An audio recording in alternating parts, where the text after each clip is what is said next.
안녕하십니까, 국방 매거진입니다. 이번 주 우리 군은 어떤 이슈에 반응하고 어떤 이슈에 열광했을까요?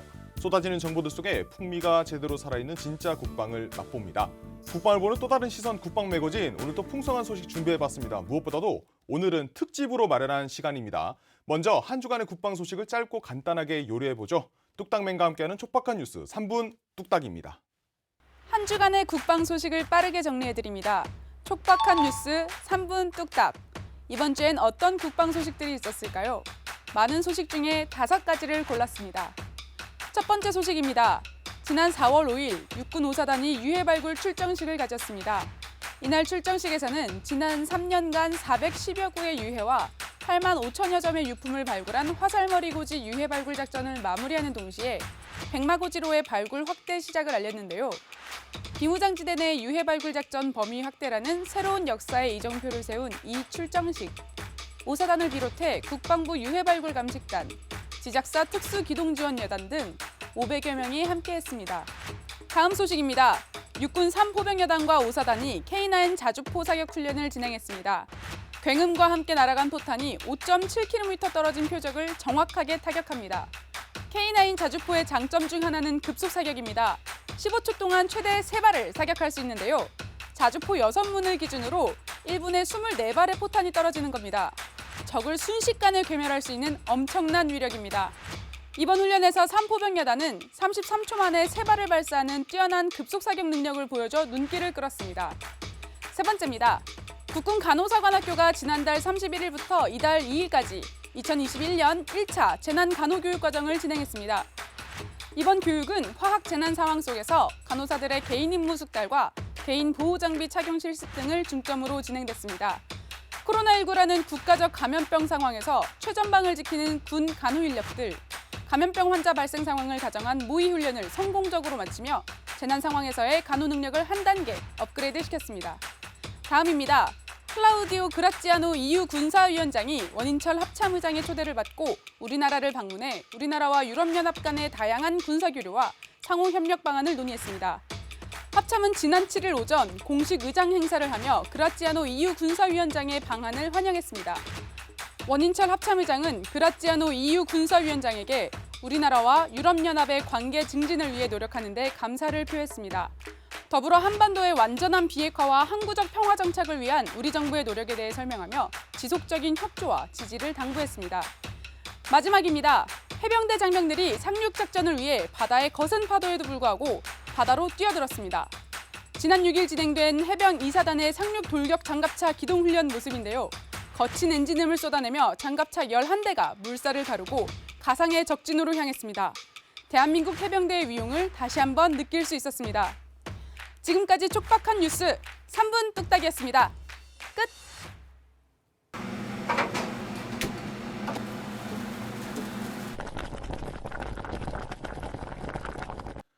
네, 이번에는 지난 사골처럼 우려낸 깊은 뉴스, 기자들의 속풀이를 제대로 듣는 시간입니다. 오늘의 주제는 국내 기술로 만든 최초의 국산 전투기 KF-21 한국형 전투기입니다. 관련 영상 먼저 보시겠습니다. 힘차게 비상하는 한국형 전투기 KF-21 보람입니다.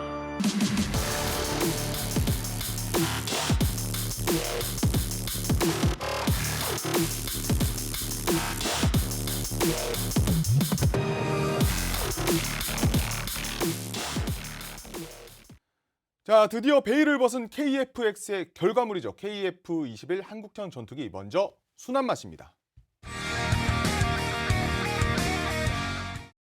네, 앞서도 언급을 했지만 20년 수건 사업이 드디어 베일을 벗은 겁니다. 무엇보다 시제기가 처음 공개됐어요. 이름도 공개됐죠? 네, 그렇습니다. 최종적으로 이름은 KF-21 보라매로 정해졌습니다. 네. 지난 2001년 3월 김대중 전 대통령이 국산 전투기의 개발 필요성을 언급한 지 꼭 20년 만입니다.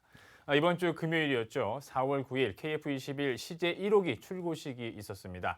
출고식은 설계 도면상의 전투기가 실물로 완성이 돼서 처음 일반에 공개되는 행사인데요. 대한민국 건국 이후 처음 개발하는 전투기라는 점에서 기념비적인 이벤트라고 할 수 있습니다. 10년이면 강산이 변한다고 하잖아요. 네. 2번이나 변하는 시간, 그만큼 긴 시간 동안 수건 사업이었는데 네. 무엇보다 첫 선을 선보인 KF-21 어떤 모습이죠?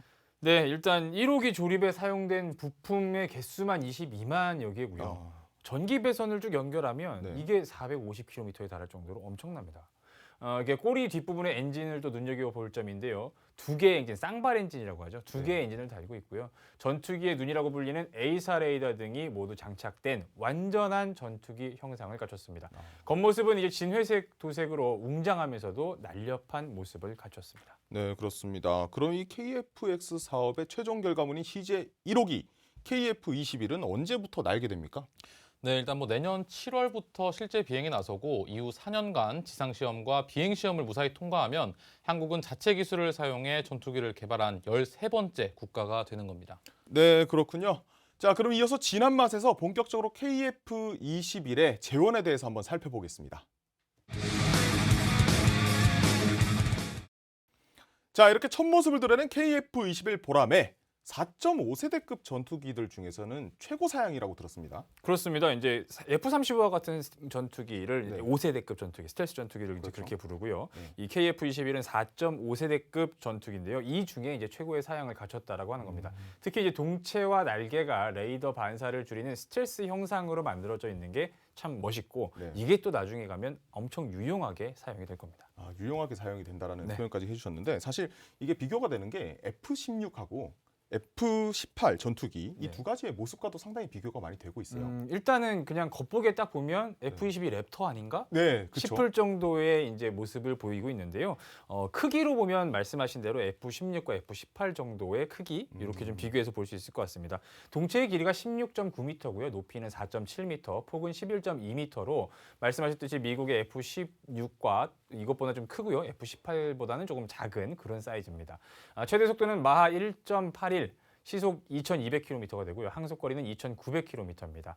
여기에다 이제 유럽제 미티어 공대공 미사일을 달 수가 있고 독일의 딜사의 공대공 미사일 에임 2000 이런 것들을 또 탑재할 수가 있습니다. 현재 국내 개발 중인 장거리 공대지 유도탄도 나중에는 이제 장착할 계획을 또 갖고 있습니다. 사실 영상으로 출고식 영상 보신 분들의 댓글을 잠깐 살펴봤는데 네. 크기가 작은 것 아니냐라고 얘기를 한 것들이 있었거든요. 네. 그래도 이렇게 표현해 주시니까 상당히 비교가 잘 되는 것 같습니다.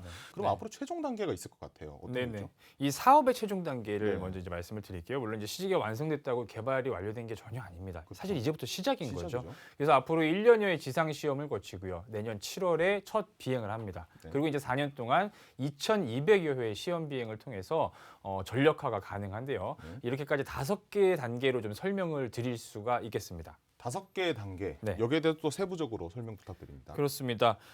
먼저 이제 첫 번째 관문은요, 지상시험입니다. 시제기 2대는 아예 지상시험 전용으로 만들어져서 1년 넘게 엔진과 A사 레이더 그리고 통합 전자전 체계 등의 성능 검증을 하고요. 두 번째는 내년부터 시작되는 시험 비행인데요. 오는 2026년까지 2,200여 차례를 날아야 하고 세 번째는 2026년부터 2년 동안 이어지는 추가 무장 시험입니다. 공대지 타격 능력과 적외선 탐지 추적 장치 등을 검증하고 개선되는 성능을 전 기종에 다시 반영을 합니다. 이제 여기까지가 군에서 요청한 KF-X 사업의 블록 1과 2입니다. 이걸 이제 다 하고 나면 조금 더 발전시킬 가능성이 있다. 네. 그걸 이제 네 번째와 다섯 번째로 설명을 해드릴 건데요. 네. 네 번째는 이제 스텔스 능력 확보입니다. 아까 앞에 이제 조 다니엘 중사께서 말씀을 해주셨지만 네. 그런 스텔스 기능에 많은 엔진 능력 그리고 내부 무장, 네. 도료 이런 것들까지 이제 갖추겠다라는 이제 목표를 갖고 있는 거고 다섯 번째는 현재 이제 65%인 국산화율인데요. 해외에 도입한 그런 일부 무기와 엔진 또 총 72개 품목을 앞으로 점차 국산화해 나가겠다 이런 계획을 갖고 있습니다. 사실 서두에 말씀하셨잖아요. 네. 시작이다. 새로운 시작이다라고 말씀하셨던 그 내용인 것 같은데 네. 사실 KF-X 그러니까 한국형 전투기 개발 사업의 소요 비용 이것도 상당히 궁금하거든요. 엄청나죠. 그렇죠. 네, 2015년 KF-X 사업이 본격적으로 착수한 이래 2026년까지 기본 비행 성능과 공대공 전투 능력을 개발하는 데만 8조 1천억 원이 투입이 됩니다.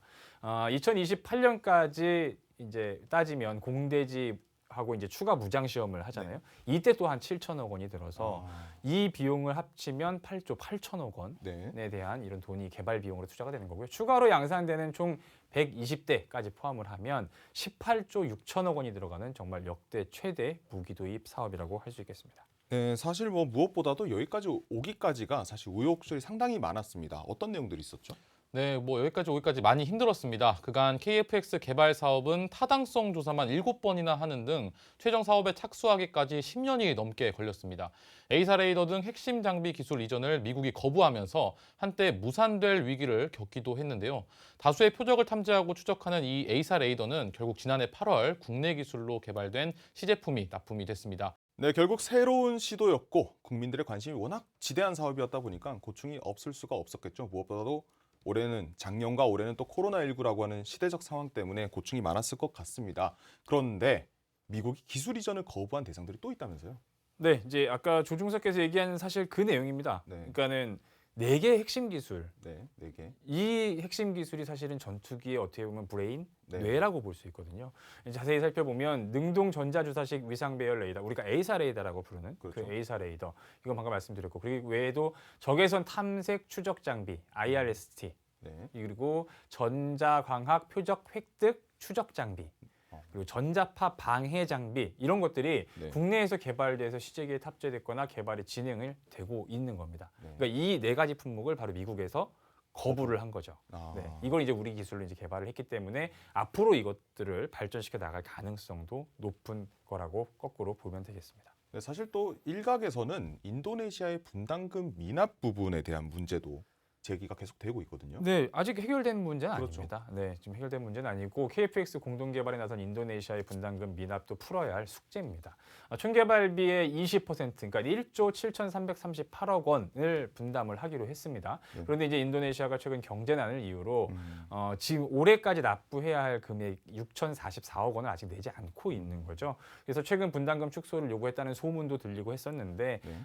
추가적으로 뭐 지난 8일이었죠. 양국 간 국방장관 회담을 했는데 이 자리에서 이제 어떤 논의가 이루어졌을지가 좀 아직 공개가 관건. 되지 않아서 네. 관건이긴 한데 이때 이제 나온 내용들을 보면 인도네시아 장관이 KF-X CJ 1호기 출고식 참석차 우리나라를 방문한 와중에 먼저 우리 장관과 대담을 했고 이때 이제 양국이 앞으로 협력을 지속해 나가겠다 이런 얘기가 오갔다 정도로 내용은 밝혀져 있습니다. 예, 여러 문제들이 어서 빨리 해결이 됐으면 좋겠습니다. 그럼 마지막으로 매운맛으로 한번 넘어가 보겠습니다. 한국형 전투기 KF-21의 경제적인 효과도 함께 알아보겠습니다. 자, 일단 KF-21을 기본으로 한 파생형 개발, 이게 또 주목을 받고 있습니다. 성능을 보고 추가적으로 기능을 업그레이드 시킨다, 이런 뜻이 맞나요? 네, 이 파생형 개발이라는 단어 자체는 그런데요. 사실은 이제 처음에 말씀드렸지만 이제 시작인 겁니다. 그쵸. 이제 시작인 거라 너무 많이 앞서가는 얘기 아니냐. 약간 예, 그렇게 좀 얘기하실 수 있겠지만 그래도 어쨌든 우리가 불가능할 거다라고 했던 KF-21 시제 그쵸. 만들어내지 않았습니까? 네. 그런 상황에서 본다면 얘기는 할 수 있을 것 같습니다. 그래서 과정을 보면요, KF-21의 시범 비행을 마친 후에 2024년 1분기 초도 양산 승인을 받아서 KF-21 전투기 양산에 들어갑니다. 그리고 2단계로 진행되는 내용이 있는데요. KF-X 사업의 1단계인 체계 개발이 2026년에 마무리가 되면 2028년까지 2단계죠. 그러니까 추가 무장을 통해서 KF-21 전투기 공대지 능력, 그러니까 공중에서 지상을 공격하는 그런 능력을 검증한 후에 사업이 종료됩니다. 여기서 KF-21 전투기의 파생형 개발은 군의 소요가 있을 때 KF-X 사업이 3단계로 넘어가 추진될 수 있습니다.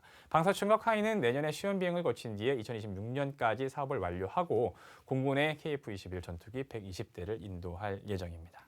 자, 그럼 이거는 상당히 좀 어려운 질문일 수도 있을 것 네. 같아요. 수출량 과연 얼마나 예상이 됩니까?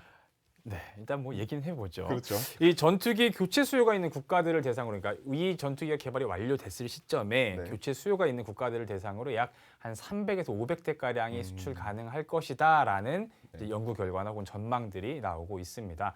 방사청은 앞으로 이 KF-21 개발이 완료가 되면 해외 에어쇼 등을 활용한 적극적인 마케팅에 나서겠다라는 구상을 하고 있고요.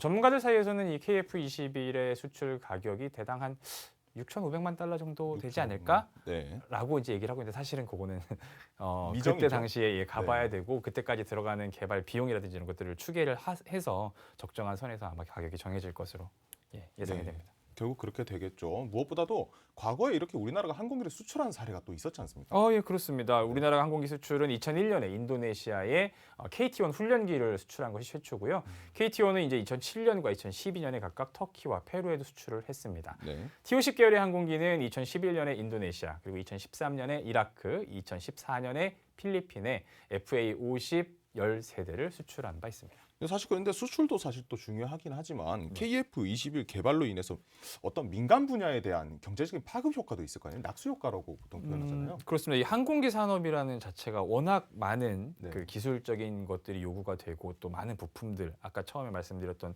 22만여 개 네. 배선만 450km 이 정도로 많은 이제 개발의 소요가 필요한데요.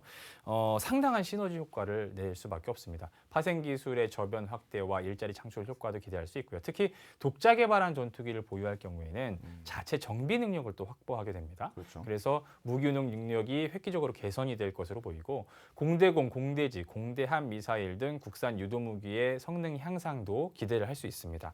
무엇보다도 KF-21 운영을 통해서 축적된 기술을 이 단계로 끝내는 게 아니지 않습니까? 그렇죠. 우리가 이제 4.5세대를 만들어 봤으니까 5세대, 6세대 전투기도 네. 또 개발을 하는 데 활용할 수 있다는 이점이 있습니다. 네, 다음 주제로 가기 전에 숨 한번 돌리고 오겠습니다. SNS에 올라온 국방 소식들을 살펴봅니다. 밀리터리 카페입니다.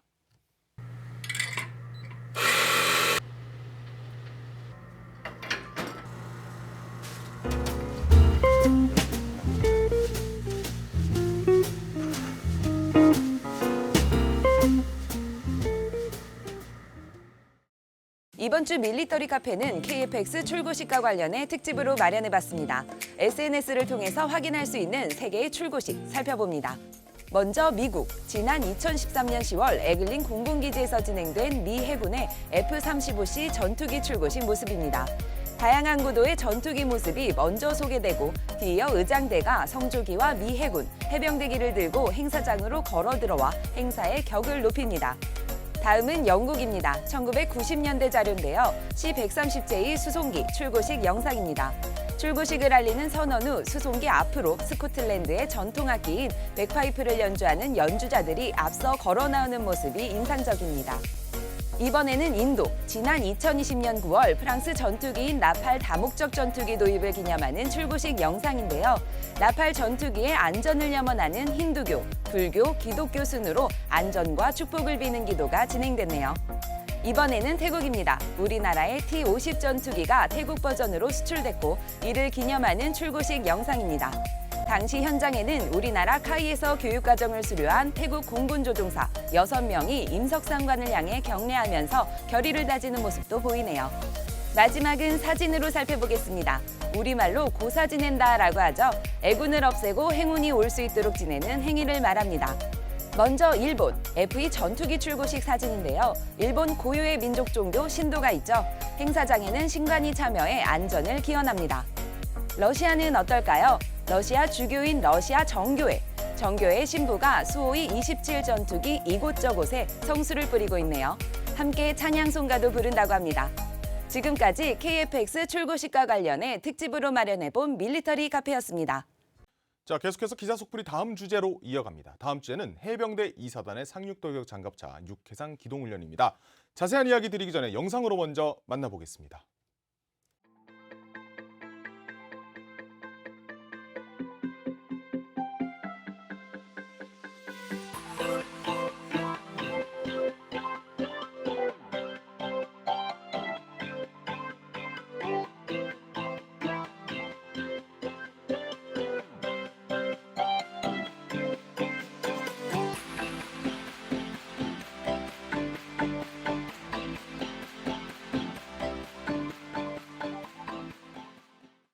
자, 조 기자, 이번에는 해병대 훈련을 다녀왔습니다. 해병대 훈련 다녀왔는데 본격적인 설명 전에 간략히 정리 한번 해주시죠. 네, 제가 지난 6일 해병대 2사단 상륙 돌격 장갑차 대대 육해상 기동훈련 현장을 다녀왔습니다. 훈련은 부대에서 훈련장까지 이동하는 왕복 40km 육상 기동과 해상 훈련장에서 가상의 적 해안으로 상륙하는 해상 기동 이렇게 두 가지 방향으로 진행이 됐습니다. 네, 그렇습니다. 자세한 이야기 들어보기 전에 코너 속 코너, 기자의 비밀수첩 한번 들어보겠습니다. 기자가 취재 중 만난 비하인드 이야기들을 모아서 육하 원칙으로 풀어보는 시간 9번째죠? 네, 9번째입니다. 비밀수첩 9번째, 먼저 취재한 내용을 육하 원칙으로 풀어드립니다. 네, 먼저 누가입니다. 해병대 이사단 상장대대가 했고 언제 했냐? 4월 5일부터 4월 7일까지 했습니다. 하일리 해상훈련장에서 훈련을 진행을 했는데요. 서해바다의 조류를 극복하며 육해상 기동훈련을 했습니다. 최상의 상륙작전을 위해 이런 훈련이 마련이 된 겁니다. 상장대대라는 표현을 썼잖아요. 네. 무슨 뜻이에요? 상장대대가 제가 훈련 현장에 갔는데 해병대 장병들이 계속 상장대대 뭐 이렇게 말을 해서 저는 이게 부대 애칭 아니냐 뭐 권율부대, 백골부대 이런 건 줄 알았는데 알고 보니까 상륙 돌격 장갑차를 줄여서 상장 이렇게 불러가지고 저 상장대대 이런 겁니다. 네. 그 애칭이 아니고 그냥 줄여서 만든 네, 말인 거네요. 맞습니다. 해병대 상륙돌격 장갑차. 네. 사실 지금 계속해서 제 시선 앞에 걸리는 게 있거든요. 그쵸? 시청자분들도 본 건데 이게 뭐죠? 디오라마라고 하죠? 네, 요건 이제 디오라마고 요거는 이제 KAAV 상륙 돌격 장갑차 목업 실물 모형입니다. 그럼 픽업이 네, 오늘의 픽은 단연 제가 다녀온 이제 상륙 돌격 장갑차가 됩니다. 네.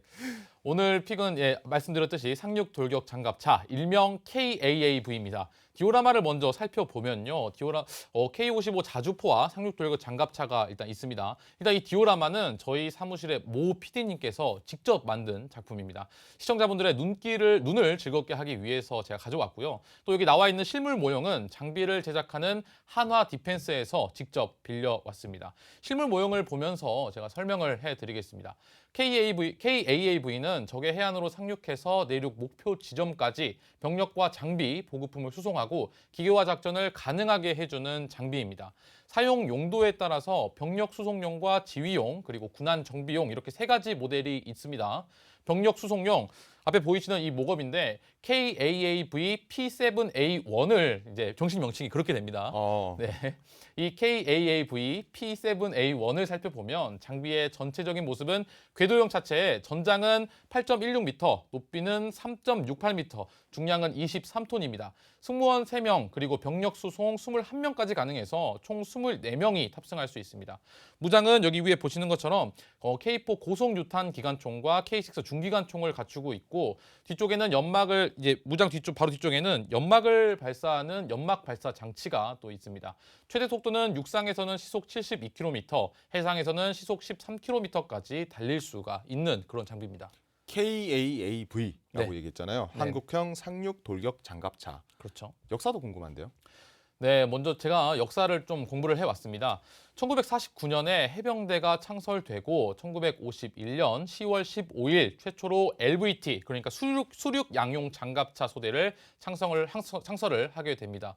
미국으로부터 지원받은 LVT-3C를 사용하게 되는데요. 그리고 1974년에는 상륙 돌격 장갑차의 원형으로 불리는 LVT-7을 도입하게 됩니다. 전쟁기념관이나 전적지에 세워져 있는 장갑차들이잖아요. 네. 또 1998년에는 조금 더 발전한 미 해병대의 AAV-7A1의 기술 도입으로 지금의 하나 디펜스가 KAAV 생산을 맡고 있게 됐고 이걸 또 현재까지 우리나라 해병대가 운용을 하고 있습니다. 근데 조 기자, 네. 이 KAAV 네. 지금 1이고 네. 2가 나온다고 하더라고요. 네, 또 이제 과거를 살펴봤으니까 네. 미래를 살펴볼 필요가 있겠죠. KAAV2 개발이 지금 현재 진행형입니다. 지난 2016년 9월에 열린 제96회 방위사업 추진위원회에서 상륙 돌격 장갑차 2 사업 추진 기본 전략안이 심의 의결되면서 2028년까지 전력화하기로 했습니다. 지금은 실제 개발에 앞서 기술을 확인하는 탐색 개발 단계인데요. 국방과학연구소가 주관을 하고 하나 디펜스 그리고 S&T 중공업 등의 업체가 참여를 하고 있습니다. 그럼 뭔가 좋아져야 될 것 같아요. 그렇죠. 뭐가 좋아지죠? 장비도 또 빠질 수가 없겠죠. 네. 방위사업추진위원회 보고에 따르면 KAAV2는 전투 중량이 35톤 규모로 기존 장비보다 많이 무거워졌지만 엔진 출력은 1,050마력으로 대폭 늘어납니다. 수상 속도도 이제 엔진 마력이 늘어남에 따라서 시속 13km에서 20km급으로 더욱 빨라지고 무장은 포탑 소형화와 적재 탄수 증대를 위해 탄두 내장형 기관포인 CAT 40mm 기관포가 탑재될 예정입니다. 네, 근데 조 기자, 네. 취재를 계속 하다가 상당히 신기한 영상 재밌는 영상 하나 발견했다면서요? 네, 그렇죠. 제가 또 뭐 자료 조사를 하고 이래저래 좀 찾아봤는데 SNS에서 볼 수 있습니다. 영상을 보시면 상륙 돌격 장갑차에 RCWS 원격 사격 통제 장치가 장착돼 있습니다. 포탑에 사람이 없고 총만 있는 거죠.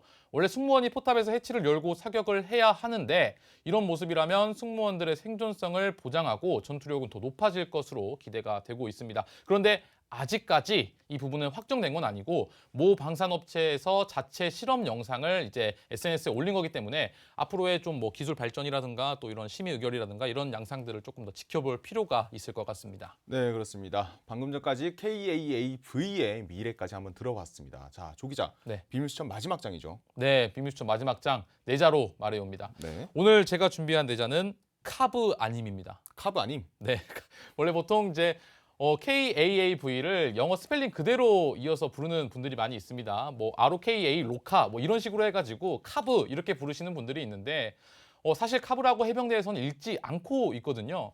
유래를 보면 처음 개발한 미군이 AAV라는 명칭으로 불렀고 우리 군은 이걸 도입하면서 알파벳 K를 앞에 붙인 건데 무엇보다 KAAV 약자 자체가 약자다 보니까 카브라고 읽지 않고 스펠링 그대로 살려서 읽는다고 합니다.